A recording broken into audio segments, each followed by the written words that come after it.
Welcome in, everybody, to Wave News Extra on a busy Wednesday night. And yes, it is still part of our Wave Olympics coverage through NBC. So hopefully you're also checking that out. But we always welcome you in here to the Wave Now studio for a bit of a breakdown of some of the day's bigger stories, just some check-ins if you haven't caught all the headlines and breaking news, and just to, digest what it is we're actively working on. So appreciate your time. As I'm Jose Sosaya, we're going to jump right into some of these images of maybe you saw this being shared, or we brought it to you on your phone as you were going about town, or you caught it on your TVs. This was a fire in Jeffersontown. Several folks now left without a home, unfortunately, after this fire tore through the apartment building. And I want to show you some of that video we can start with first. It was a breaking news story ever since we kind of got wind of it around 2:30 today. This is the fire at a complex just off Park Laureate Drive in J-Town. Good news again, nobody was hurt, but you can see what's going on there. 6 apartments damaged by the flames, the smoke, the water. This was, again, first reported around 2:30 just off Stony Brook Drive and Taylorsville Road. In fact, our Wave News photographer was right around that part of town getting video for another story, but he spotted the smoke. And so this is also video of firefighters trying to put the stuff out. The fire department telling us, again, no one was hurt, but first responders did have to rescue some pets after getting rid of the flames. We talked to one woman who lives close to the building that actually caught fire, and she told us that thankfully she was also able to get out safely. Well, I work from home, so I work like right against the front door, and I heard not a fire alarm, a car alarm go off, and people were screaming, and I was like, did somebody get into a wreck or what's going on? I walked outside and just looked over, and there were flames just bursting out of the bottom apartment over there. And you're hearing there some dogs, not particularly happy, a little bit in distress sounding. So investigators are going to work through the next hours and days to determine what exactly causes fire. Whatever does happen, we'll make sure to keep you all posted. Hopping over across the Ohio River to southern Indiana, we have a team still in the courtroom following this case of a man charged for this deadly shooting at the Harvest Homecoming Festival 2 years ago in 2024, at least to number years. And while the case had many suspects going in, Isaiah Page is the first to go on trial. And we're getting some brand new details about the police work that went in the days and weeks after the shooting that landed all of the 5 we mentioned in jail. What you're seeing here are, images of some of the coverage we've done previously. And a reminder, this is not from the current trial. This is from past coverage in other cases for men defendants who were tied to what happened at the shooting. Because reminder, we don't have our access to cameras. That was prohibited for us as TV news inside of this particular courtroom. But again, just a quick recap of the Page trial today. Some evidence collected included firearm, analysis that was allegedly used that night, a weapon that was allegedly used that night. It took up most of the morning testimony. Strike marks on the YMCA, the testimony here, police talking about recovering 6 9mm cartridge cases and 2 40 cal cartridge cases. 2 weeks after the shooting, that 9mm was recovered from the arrest of Joshua Smith, who was one of the defendants in the case. That was tested, matching 9mm casings from the shooting scene. Joshua Smith, initially charged with murder, though, took a plea deal. He's since been sentenced to 10 years in prison, and he's one of the suspects expected to actually testify in Isaiah Page's trial, expected to actually take the stand sometime tomorrow or Friday. But the same will be true of at least 3 other people who've already been sentenced in relation to the shooting. And this has been something our Logan Perone has been following quite closely and intently. I would encourage and advise that you follow up with his reporting on that, and you can find it in full on wave3.com is where we always have that up to date. In another matter, it's a lot of hopping around different courtrooms, but in this case, lawyers representing the fired Louisville Urban League CEO showed jurors check forms that were signed by a woman named Rhonda Mitchell, who was serving both as the group's chief operations officer and the Urban League treasurer of the Sports and Learning Complex. So Rhonda Mitchell was fired by Kishkumi Price, but that ultimately led to her own termination. The checks went to a company that were held by the former Urban League CEO. That's the name involved there, Sadiqa Richards. The payments happened while Price was CEO of the Urban League. Mitchell argues she never told Price about the payments because the Urban League was a separate nonprofit from the complex, the sports learning complex. And she also said the two nonprofits are affiliated and the Urban League would at times send money to the complex if it was running in the red. Price now, though, suing the Urban League because she argues she was wrongfully fired and terminated, and even going further to say she thinks she was fired. She says she was fired while investigating financial and conflicts of interest issues within the Urban League itself. Lots of details to have to sift through, but this is something we'll stay on top of to parse that down over the course of the days that this trial will continue. So hopefully you stay with us on that front. And now the update to the story that is kind of captured most of our attention on a nationwide level is the search for Nancy Guthrie, who was taken from her home in Arizona, and all the different ways that, in different communities, how they're reacting and the sort of commentary of how this could happen. Obviously, the big break from last night was you all probably saw that investigators out there did take someone in for questioning. That person, that guy, has been let go since, now giving a lot of media interviews. So hopefully we'll have something to share with you tonight at 11. But there are security consultants in Kentucky talking about the video that was released by the FBI of the guy showing up to Nancy Guthrie's front door, trying to tinker, ideally mess with that security camera. And it could be pretty vital clue. His name is James Stevens. He talked to our reporting partners out in Lexington that he said it was a pretty good sign that law enforcement in Arizona was able to track that video down. Reporter Jackson Plank talked to this consultant, this security expert, about how this can be a reminder for people to think about setting up their own security perimeters at home. As investigators continue to search for Nancy Guthrie, Kentucky-based security consultant James Stevens is watching closely. He knows what investigators are up against because he's been on the other side. Technology has, grown so much over the past few years, and multiple cases that we have worked over the years that I've been a part of, video surveillance was critical in solving the cases. Stevens is a retired Kentucky State Police officer who's worked everything from hostage negotiations to bank robberies. He says video evidence, like the footage released by the FBI on Tuesday, contains vital information that can help law enforcement narrow their search. Things like the jacket he's wearing, the tennis shoes he's wearing, the clothes he's wearing, the backpack, all those things, the mask. So it just builds in that evidentiary collection apparatus that we're looking for. Stevens encourages everybody to get a home security camera. The footage, he says, could help solve a crime or even save a life. If I had a family member that lived by themselves, or even a child that lives somewhere without me, then I would strongly encourage and even take care of myself to ensure that they have that protection in place. Stevens also recommends keeping your home well lit, knowing your neighbors, and paying attention to what's happening around you. The biggest that I tell people when it's dealing with personal security is it's exactly that, it's personal. The search for Nancy Guthrie continues, and Stevens will keep doing what he does best, keeping people safe. In Lexington, Jackson Plank, WKYT. And certainly, as there are any breaking details of what happens, if there's any development in the Guthrie case, sometimes that does pop into special reports in ways that will send that information to you straight to your smart devices or to your homes and your TVs. That will surely be something that will update you on should anything significant change. And that might, even pop into those breaks where there is no Olympics coverage, which is something we understand is going on right now.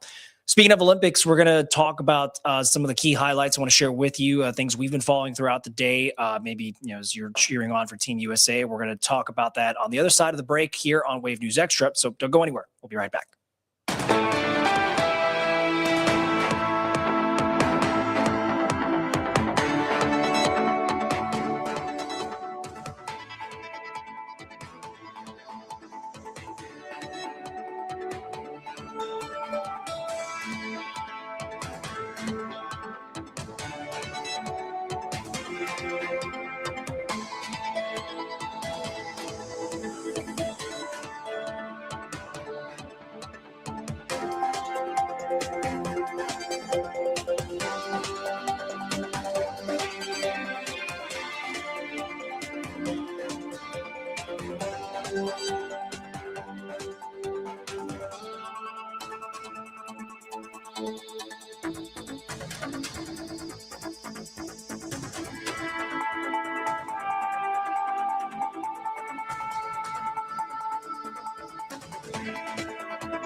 Welcome back in, everybody. We're going to do a quick little check. Obviously, this changes really fast in real time as you're following all of our 2026 Winter Olympics coverage.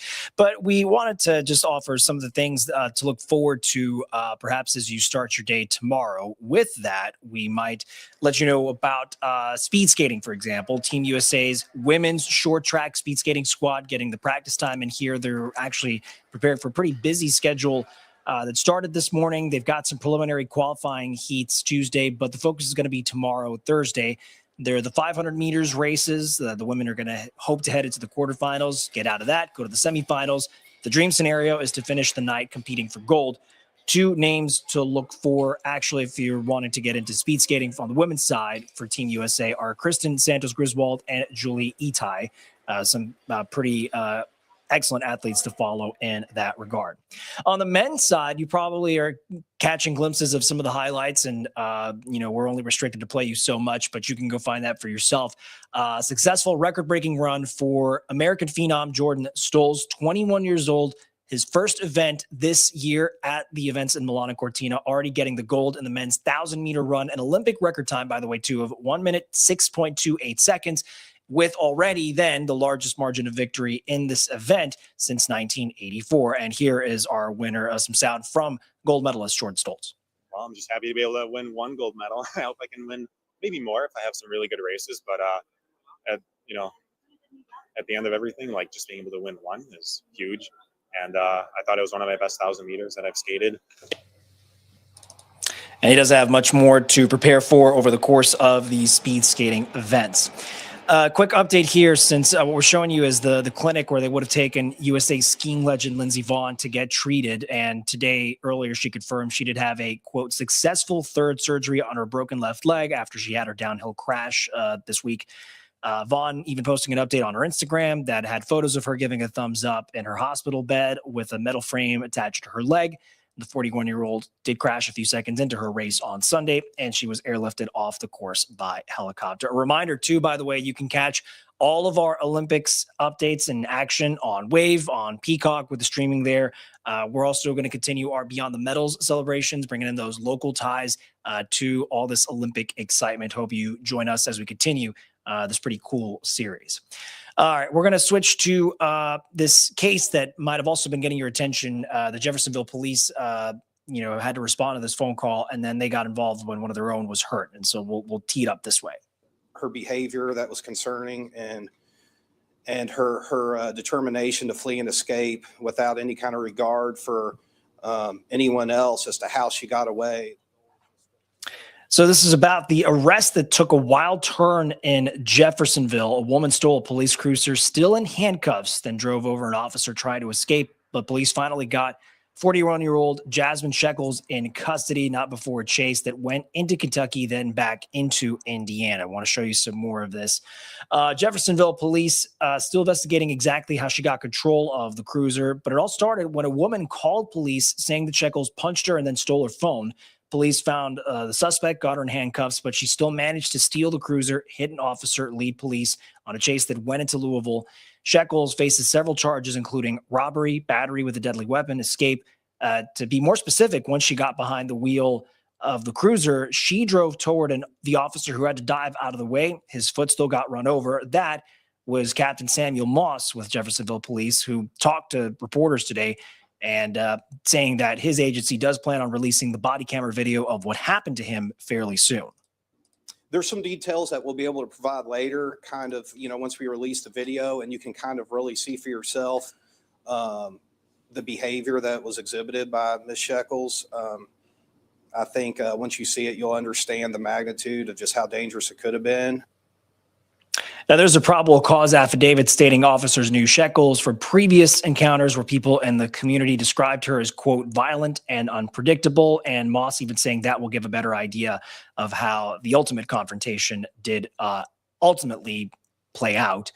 As for Captain Moss, he says he's doing okay. He was cleared by medical staff at the hospital he had to go to, and that he is getting services from the department's officer wellness program as he recovers and also is trying to do his job in that regard. So this case is going to keep playing out. We'll get the updates for you once we do get them and share them on all the Wave News platforms.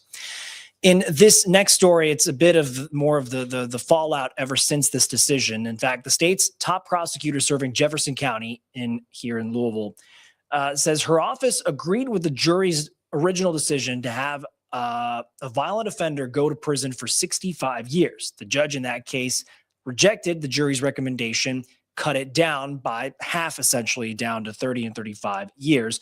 This was our David Mattingly with this follow-up with Commonwealth's attorney Drina Weathers about her disappointment. And we know there's been bipartisan criticism of the judge's decision, but Commonwealth's attorney Weathers says she's not trying to disparage anyone. The case is over the actions of 23-year-old Christopher Thompson. He was found guilty of forcing his way into a woman's car, sexually assaulting her multiple times, making her take money out from an ATM of her own account. And then he had multiple angry outbursts during his own trial. The jury wanted him sentenced to 65 years. Circuit Court Judge Tracy Davis cut that down to less than half. Today, Weathers says she is focused on the decision in three ways: what it means for the community, the victims, and ultimately for the principle of justice. Because of the outburst that was happening with the defendant, because of things that happened. Let me tell you, he yelled and screamed at our prosecutor in front of the jury. These are things that was taken all under consideration when that sentence came down. And the biggest part of this is that we need to follow. I always say that we don't want jurors to feel like that they're just somebody that comes for the heck of it. They're here for a reason. Judge Davis is prohibited through ethics rules and laws and, those regulations from commenting about matters that are put before the court and in her courtroom for her to consider and preside over. But we know Metro Council Republicans and Mayor Craig Greenberg have now publicly both expressed their disappointment with her decision. No video to pair with this one for you all to just see what the update was. But needless to say, the case of Senator Mitch McConnell needing to go to the hospital, where he's since been released. He was admitted more than a week ago to treat flu-like symptoms. So again, he was discharged. A spokesperson with the senator's office says it happened yesterday. He's, quote, grateful for the care he received and that he is feeling better working from home this week on the advice of his doctors. We're going to have another round of stories to share with you as we're going to take this break on Wave Extra. Coming out on the other side of it, it's a discussion about some investment here in a long-standing school, probably something a lot of you in the older generations are familiar with, and this sort of energy to bring that back up. In the pop culture world, the news of Dawson's Creek actor James Van Der Beek passing, some things that we're going to touch on a little bit as we round out this half hour of the live stream here in the Wave Now studio. So don't go anywhere, folks. We'll be back with more Wave News Extra.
All right, as a customary look from our SkyTrack network of cameras, observing a nice, still looks very quiet look at our Louisville downtown skyline. And yeah, we wish it was a little warmer when you first joined us, or when you joined us yesterday, checking in on the live stream.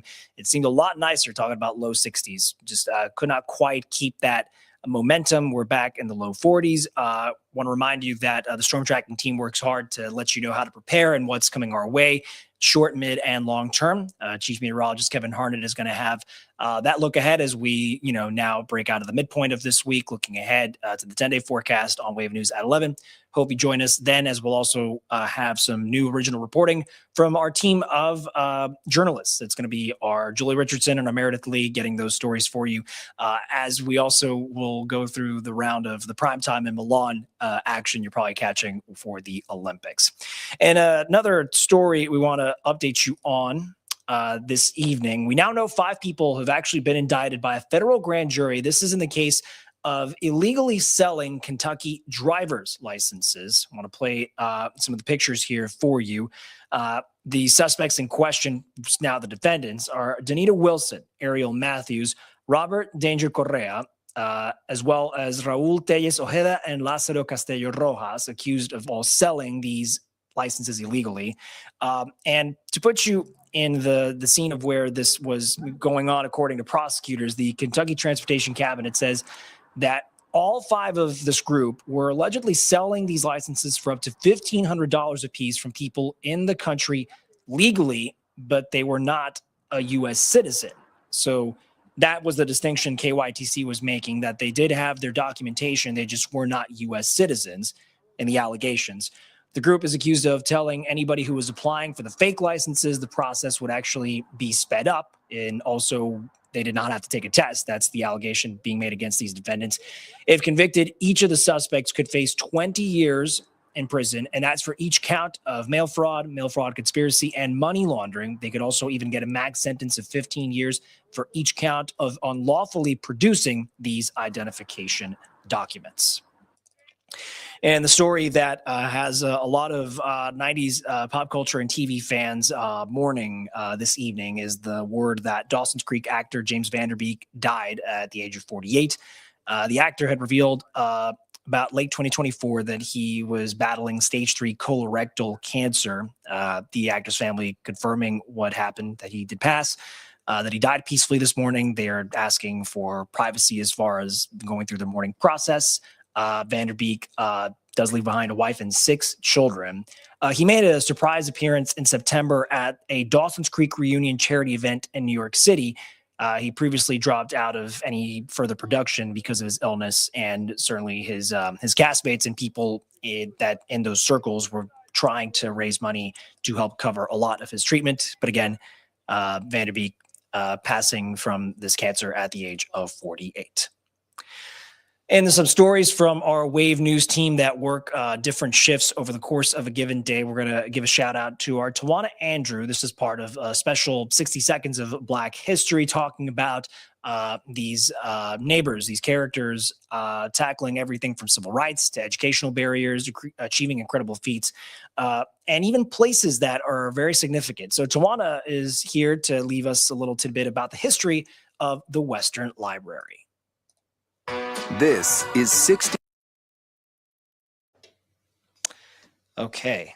Let's see if I can get this back for us. I'm going to try and let the tech team know. Sometimes on the live stream, trying to play some of these things. We're going to try that again. Our Tawana, her 60 seconds of Black History Month here. This is 60 Seconds of Black History. Welcome to 60 Seconds of Black History. Louisville's Western Library is one of 2,500 Carnegie libraries worldwide. These libraries were sponsored by wealthy industrialist Andrew Carnegie in the 1900s. In 1905, Western Library became the first library in the nation for African Americans with an all-black staff. Reverend Thomas Fountain Blue was chosen as the Western Branch's librarian, becoming the first African American to run a public library. The Eastern Colored Branch opened on January 28, 1914, making Louisville the only city in the U.S. at the time with 2 segregated libraries. When that branch opened, Rachel Davis Harris was appointed the branch manager. When Reverend Blue died, Harris became the first African-American female director of a public library branch in Kentucky. All right, thanks to Tawana as we discover a lot of this history that might be new to a lot of us, and it's always good to just get further connected with our community. Speaking of sort of this history that has existed for, all this time, not long ago, maybe not too long ago in the grand scheme of things, but for the first time in 50 years, JCPS is going to rebuild one of its high schools. This was the last time this happened was when Ballard was built. We were there for the groundbreaking earlier this morning. Maybe you were out there and caught or seeing as you drive by what is going to be the scale of this project. Our reporter Marissa Burke shows us how this new building should bring new opportunities for the students who will get to call it their home school. There's not much to see right now, but this area will soon be the next chapter of Seneca High School's story. Students say the $100 million project is more than just physical space, it's more opportunity. Just going to allow for the M&A students to have more immersion because we're actually going to have state-of-the-art materials. Currently, we have an anatomage table, but it's outdated, so it's going to give students a better experience to see what the human body really looks like. Seneca is the first of many rebuilds in JCPS's ambitious rebuilding plan. According to JCPS's Chief Operations Officer, Dr. Rob Falk, over 100 of JCPS's buildings were built between 1940 and 1960. Dr. Falk sees rebuilding these facilities as the district stepping into the future. Despite financial troubles JCPS is facing, these construction projects won't be impacted. There's the general fund budget, which is what the district operates off of for payroll, teacher salaries, that sort of thing. And then there's the bonding capital project fund. Bonds are sold for our schools. That's what we construct off of. It doesn't touch the general fund. They're 2 different sets of money. The new Seneca High School is being built right next door to the old school. Officials hope that it can be completed ahead of the 2028-29 school year. Marissa Burke, Wave News. All right, trying to see if I can get us back. There we go. Eventually, for the last story here. All right. The last thing I want to leave you folks with tonight is a nice, gentle nudge and reminder that Derby season is going to be here close. The temperatures may not help your body feel that way, but we are looking forward to one of the more inspiring moments in Kentucky Oaks coverage, and that is the Survivors Parade that happens at Churchill Downs.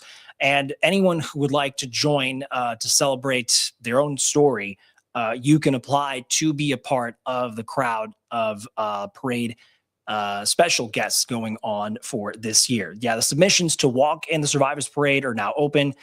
This year, Churchill Downs wants to honor 150 breast and ovarian cancer survivors and fighters. If you are selected, you and a guest can get tickets to go to the 152nd Kentucky Oats on Friday, May 1st, first weekend of May. And participants are going to be randomly chosen. That's going to be announced. You'll find out eventually if you made the cut on March 6th, and you could submit that entry by clicking the story on wave3.com, which a reminder, when you do find that particular article, you're not just going to find that, you're going to find all of the latest news here at your fingertips, breaking news, updates, cases, original reporting, investigations. There are troubleshooters, original pieces and features all here at your disposal. And this is the stuff that also can get sent straight to your phones when you download the Wave News app and the Wave Weather app. So that's going to do it for us tonight. A reminder and an invitation again, folks, to join us as you're, going to sit down and marvel at all the Olympic talent and prowess being displayed out in Northern Italy. Hope you join us as we recap the day's biggest stories and our own original stories we have ready for you coming up on Wave News at 11. I'm Jose Sosaya. We'll see you later tonight and tomorrow. Until then, take care. See you soon.